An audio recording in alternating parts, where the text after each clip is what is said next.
Hoje eu vou te contar a história de um profeta. Sabe qual é esse profeta? Vou te contar a história do profeta Samuel. Vamos lá fazer a nossa leitura bíblica de hoje?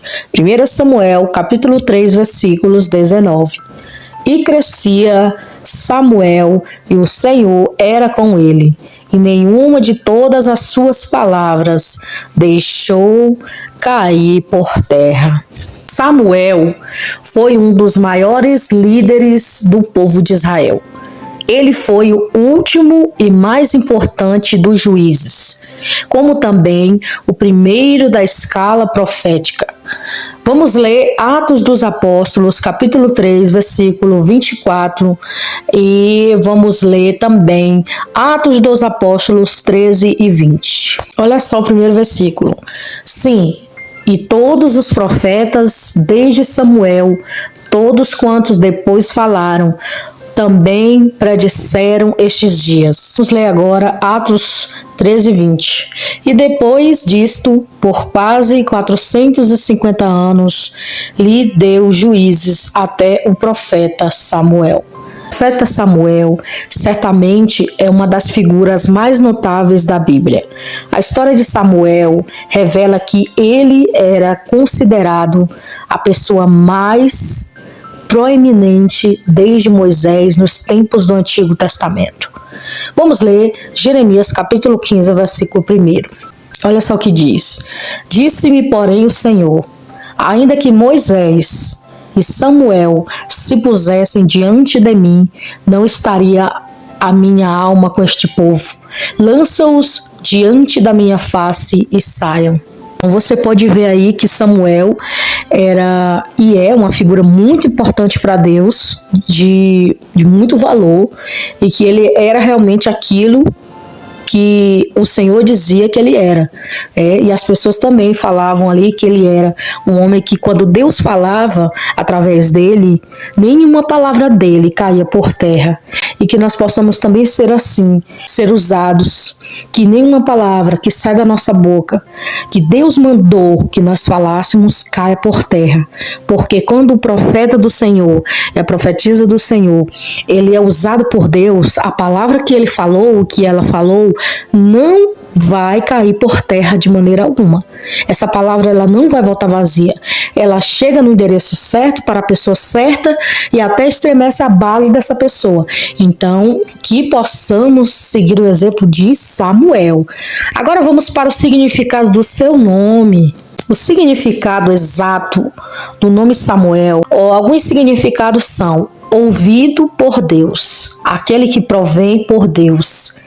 A vocalização do nome Samuel em hebraico sugere o significado de ouvido por Deus. Então a conclusão é que o nome Samuel significa ouvido por Deus. Samuel, ele era o filho de Eucana com Ana.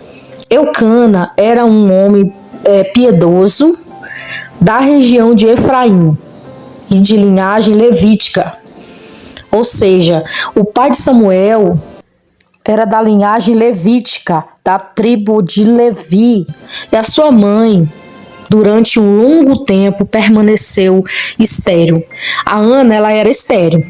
Ou seja, era uma mulher que não poderia gerar filhos para o seu marido e ser mãe. No caso de Ana, foi o próprio Deus que fechou a sua madre. E isso a entristecia muito.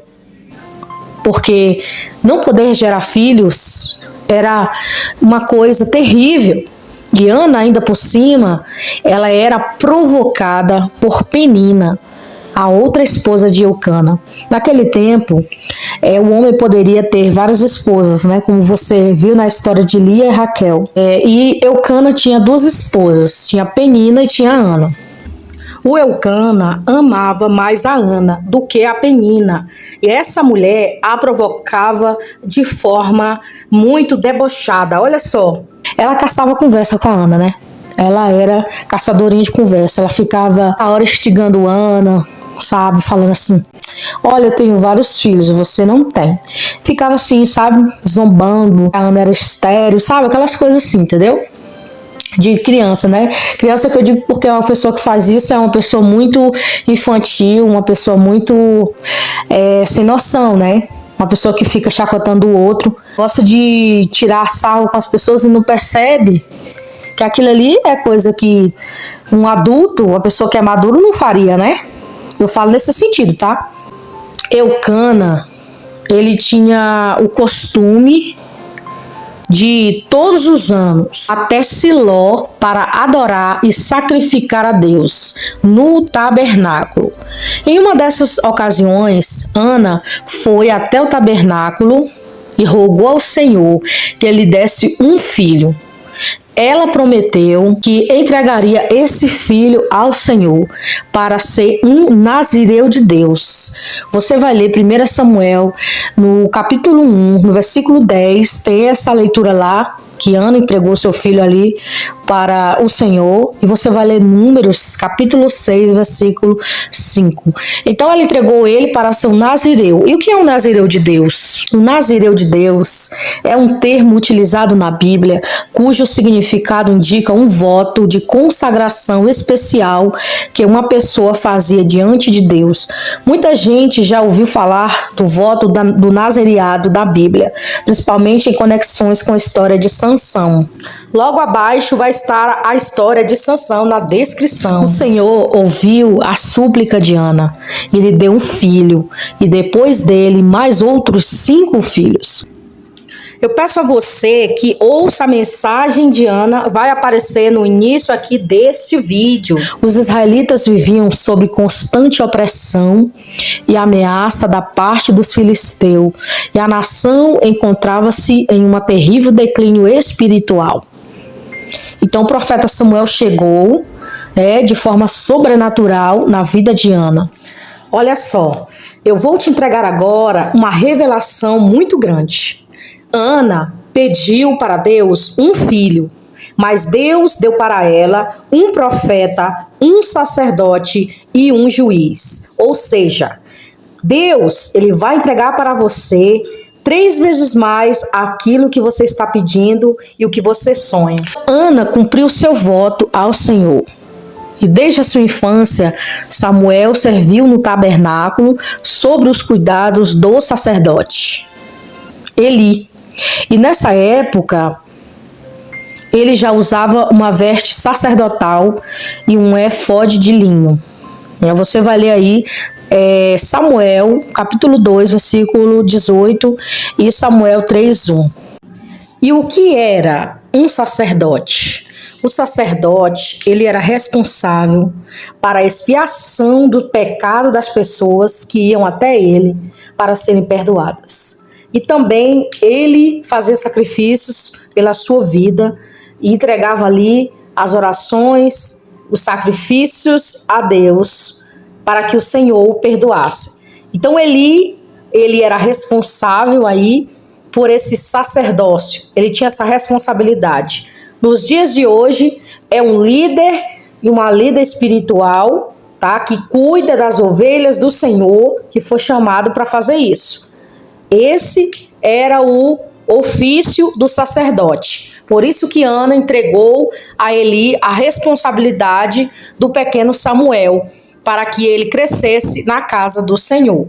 Mas olha o que aconteceu. Olha só, Samuel recebeu uma mensagem que ele iria destruir Eli e os seus filhos, Hofni e Finéias, porque eles estavam roubando o dinheiro da casa do Senhor e mantendo relações sexuais ilícitas com as servas do templo. Então Deus usou Samuel para avisá-los. Olha só, o texto bíblico informa que houve uma certa relutância de Samuel em comunicar a mensagem.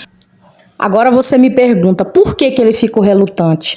Porque a mensagem era para o sacerdote, uma pessoa de confiança, que estava ali na frente da obra de Deus, que pela aparência era um líder espiritual, e era mesmo, só que Deus falou, entrega a mensagem para Eli, porque ele também estava já cego, não estava enxergando mais nada, e o Samuel foi usado para entregar essa mensagem de juízo, falando que ia destruir a casa de Eli, e aconteceu realmente como Deus falou. Então eu quero te dizer o seguinte: se Deus mandou você entregar uma mensagem, seja para quem for, se estiver na frente da obra, se não estiver, pode ser qualquer pessoa, entregue a mensagem do Senhor, porque é uma ordenança dele, para que aquela pessoa venha ser salva, ou aquela pessoa receber a palavra, para aquela pessoa se converter ou não, porque às vezes a pessoa não se converte. Mas entregue, porque o que não é seu, você tem que entregar. E outra, essa mensagem, ela foi entregue para Eli e para os seus filhos, porque incluiu todos. É que eles estavam praticando coisas que não era do agrado do Senhor, né? Pegando aquilo que não era deles, tendo relações sexuais lá, entendeu? Então isso tudo Deus estava vendo. Isso estava cheirando mal nas narinas de Deus. Então Deus, ele lançou esse juízo contra a casa de Eli. Então, se nós estivermos andando em caminhos tortuosos, Deus, com certeza, ele vai usar alguém, ele vai falar com você de alguma maneira para te corrigir, para falar para você: tome posição e mude de direção, porque não é isso que eu tenho para você. Então Deus usa os seus profetas e profetisas ainda na terra.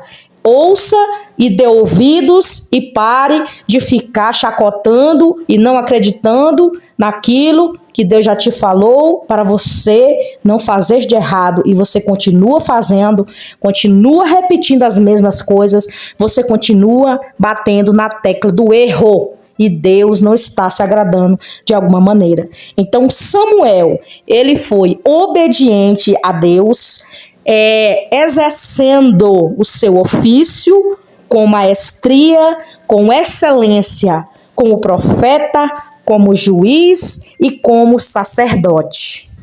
Não perca a sua vida porque você está sendo beneficiado de alguma maneira. Está recebendo um dinheirinho por fora, está recebendo uma posiçãozinha e aí está com medo de entregar a mensagem do Senhor. Quero dizer para você que está ouvindo aí, entregue a mensagem do Senhor.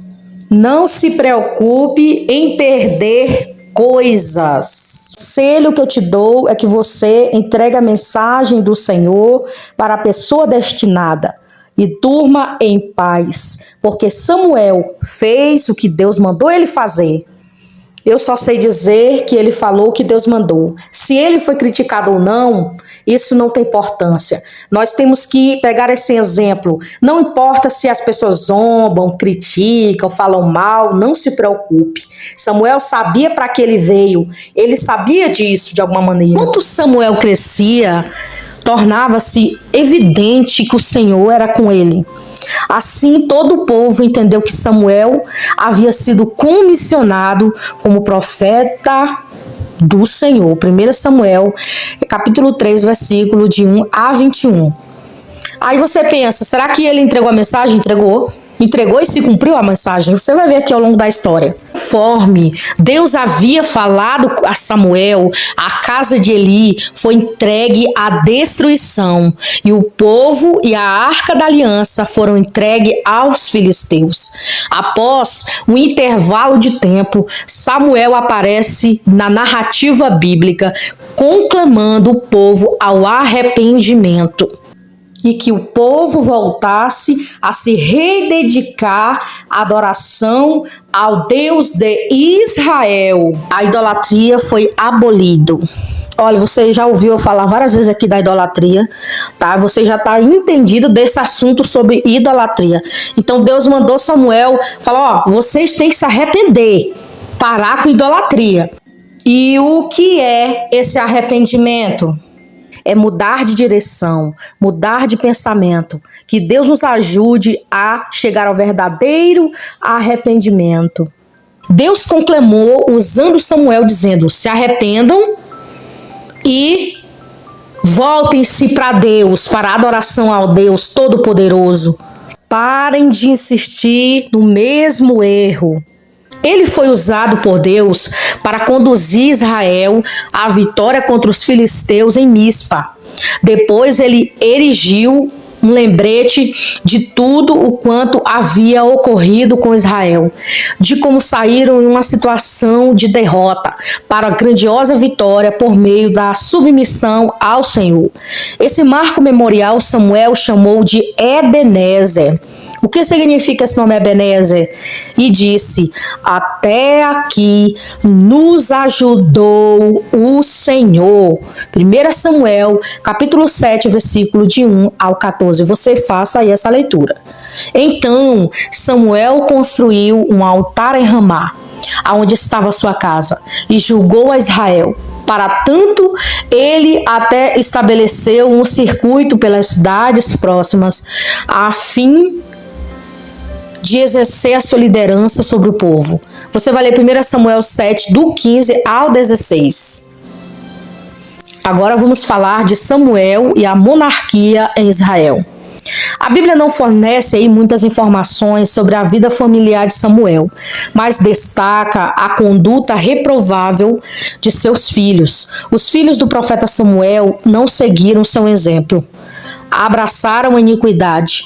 Eles até aceitavam subornos e pervertiam os julgamentos. Você vai ler 1 Samuel, capítulo 8, versículo 3. Você prestou atenção aí? Uma coisa que você acabou de ouvir foi a respeito dos filhos de Samuel. Olha, Samuel era um homem temente a Deus, escolhido por Deus, fazia o que Deus mandava, mas os filhos dele não eram. Os filhos deles, eles faziam as coisas erradas, eles recebiam subornos. Para o quê? Para pervertirem o julgamento do Senhor. Samuel era um exemplo dentro de casa, mas os seus filhos eram profanos. E vou te dar um exemplo, tem pai que ele é uma pessoa que não dá exemplo, tem mãe que não dá exemplo. E o filho às vezes nasce e se torna um homem valoroso, uma mulher valorosa do Senhor, né? Uma pessoa de caráter. E enquanto que também tem pais que são bons, pais de caráter, pais que ensinam o caminho, e os filhos são totalmente nós cegos. Falando a palavra bem diretiva aqui para você. Os filhos nascem nós cegos, bola de arame, dá trabalho para os pais de maneira terrível. Então, por isso que eu sempre falo isso, os dedos das mãos não são iguais. Cada filho tem uma diferença aí da sua mente, do seu pensar, do seu entendimento. Cada filho tem uma natureza. Tem um que é nó cego, tem um que não é, tá? Mas os pais têm que amar igual, né? Então, no caso dos filhos de Samuel, eles abraçaram a iniquidade, enquanto que Samuel era diferente. Mas os seus filhos, eles eram uma decepção, pois faziam tudo contra o Senhor, totalmente diferente dele. Então, diante desse cenário, e sem vislumbrar um possível substituto para Samuel, o povo começou a pedir uma alternativa. O povo de Israel, começou a pedir um rei para Samuel pedir para Deus. E eles ficaram: queremos um rei, ficava instigando. Então ele foi fazer o que eles pediram, olha o que aconteceu. E Samuel, como ainda estava ali vivo, fazendo o ofício dele, ouviu aquela petição. Olha só, aquela atitude do povo era uma rejeição direta ao próprio Deus e não a Samuel. Preste atenção. Então o Senhor autorizou Samuel a atender o pedido do povo. Samuel ainda alertou acerca do preço que os israelitas teriam que pagar por escolher um rei fora do tempo oportuno. Você vai ler aí 1 Samuel, capítulo de número 8, versículo de 11 ao 18. Então o preço que esse povo pagou pelas escolhas erradas que eles fizeram não é brincadeira não. Agora eu falo para você direto aqui, você que está ouvindo a palavra. Quantas escolhas nós estamos fazendo errado? Estamos colocando pessoas em patamares que essas pessoas não merecem. Estamos colocando essas pessoas lá em cima, de maneira que Deus não escolheu essa pessoa. E essas pessoas que estão sendo escolhidas vão fazer coisas terríveis que você que escolheu vai pagar um alto preço. vai pagar um alto preço, porque você tem que esperar Deus falar, você tem que esperar ao momento e a hora certa de Deus agir para escolher um rei, para estar ali julgando o povo, para estar ali cuidando das ovelhas, né? Então cuidado com isso. Então Saul, olha só quem eles escolheram, presta atenção. Saul foi escolhido para ser o primeiro rei de Israel. Vocês já ouviram eu falar de Saul aqui, não já? Muitas vezes. Para você entender a história de Saul, vou colocar aqui na descrição deste vídeo a história de Davi, que vai estar contando também um pouco aí sobre a trajetória do rei Saul. O Saul foi rejeitado por Deus pela sua desobediência. Então você pode ouvir novamente também essa mensagem, tá? Então Saul foi escolhido pelo povo. Então Samuel ungiu a Saul como rei e comunicou essa unção publicamente a Mispa. Então, após a vitória dos israelitas sobre os amonitas, aconteceu uma cerimônia de coroação. Você vai ler 1 Samuel, capítulo 9, versículo de 1 ao 11 e também vai ler o versículo 15. Olha só, agora nós vamos para a parte do profeta Samuel e o rei Davi. Saul foi incapaz de discernir a valorizar o que era espiritual. Agora aqui é outra história, tá? E ele advogou para si privilégios sacerdotais a oferecer pessoalmente sacrifícios. Depois ele violou as coisas consagradas ao Senhor e desobedeceu às ordens divinas na ocasião da vitória sobre os amalequitas. Essas histórias aqui de Davi e Saul, elas estão tudo junto aqui com a história de Samuel, tá? Porque a história de Samuel tem tudo a ver com esses dois, porque Samuel que ungiu ali, escolhido pelo povo, o Saul, e também o Samuel foi ungir a Davi, que mandado por Deus, tá? Então preste atenção. Diante de tudo isso, Samuel anunciou que Saul havia sido rejeitado como rei de Israel. Lê 1 Samuel 15, 26 a 28. Então o Senhor deu instruções a Samuel acerca da sucessão do trono de Israel. Ele foi enviado à casa de Jessé e ungiu a Davi como novo rei de Israel. O episódio da unção de rei Davi demonstra com clareza a importância de Samuel em Israel. Os anciões de Belém tremiam diante da sua presença. Eles reconheciam a autoridade da parte do Senhor e estava sobre a vida de Samuel. Você vai ler 1 Samuel 16, 4. Meus amados, outra coisa aqui que eu quero enfatizar. Quando uma pessoa ela é de Deus, um homem ou mulher de Deus, quando ele é de verdade, profeta do Senhor, as pessoas que estão na mentira e no erro, elas tremem de medo dessa pessoa. E também as pessoas que sabem que aquela pessoa é um profeta, uma profetisa, elas ficam tremendo de medo, porque elas sabem que ali pode vir uma mensagem de Deus a qualquer hora, e elas têm que estar preparadas para receber ou uma má notícia ou uma ruim notícia, porque quando Samuel chegava em determinada cidade, as pessoas lá perguntavam: nossa, Samuel chegou aqui, eita, será o que vai acontecer? Será que vai ter um juízo? Vai ter coisa ruim? Vai ter coisa boa? E ficavam atordoadas porque Samuel chegava lá, porque Samuel era um profeta de Deus. E quando ele trazia a mensagem, ele trazia de verdade. Era Deus purinho na terra. A unção de Davi foi o último ato oficial de Samuel registrado na Bíblia. Depois disso, Samuel aparece uma última vez em Ramá, na casa dos profetas, presidindo sobre eles. Naquela ocasião, Davi lhe proporcionou ao fugir de Saul. Agora vamos para a parte da morte de Samuel. Depois da menção em Ramá entre os profetas, nada mais é dito sobre a vida de Samuel. Apenas 2 versículos foram e falaram de sua morte. Você vai ler 1 Samuel 25, o versículo 1, e você vai ler 1 Samuel 28, 3. Samuel morreu e foi sepultado em Ramá, e houve grande lamento entre o povo. Isso demonstra que a reputação de Samuel permaneceu limpa até o fim da sua vida. Olha só, você prestou atenção? Deus, ele quer que nós sejamos limpos. Então você tem que ter isso na sua cabeça. Então você aí que está me ouvindo, deixe um legado de caráter, um legado com dignidade, um legado limpo, assim como Samuel deixou até o fim de sua vida. Nós temos que fazer isso, porque às vezes as pessoas querem apontar os nossos erros, mas elas não olham para as qualidades, elas não olham para as coisas que Deus já nos usou para elas. E Samuel aqui, ele foi um homem que teve uma reputação limpa até o fim de sua vida. Então Samuel, antes mesmo de ver Davi aqui ungir como rei, assumir oficialmente o trono de Israel, depois a Bíblia relata a tentativa patética e pecaminosa de Saul ao tentar consultar a Samuel após sua morte. E com a ajuda de uma feiticeira em Erdó, você vai ler 1 Samuel 28:15, passagem de difícil interpretação, Saul escuta naquela ocasião uma predição de sua derrota contra os filisteus e a ascensão de Davi ao trono.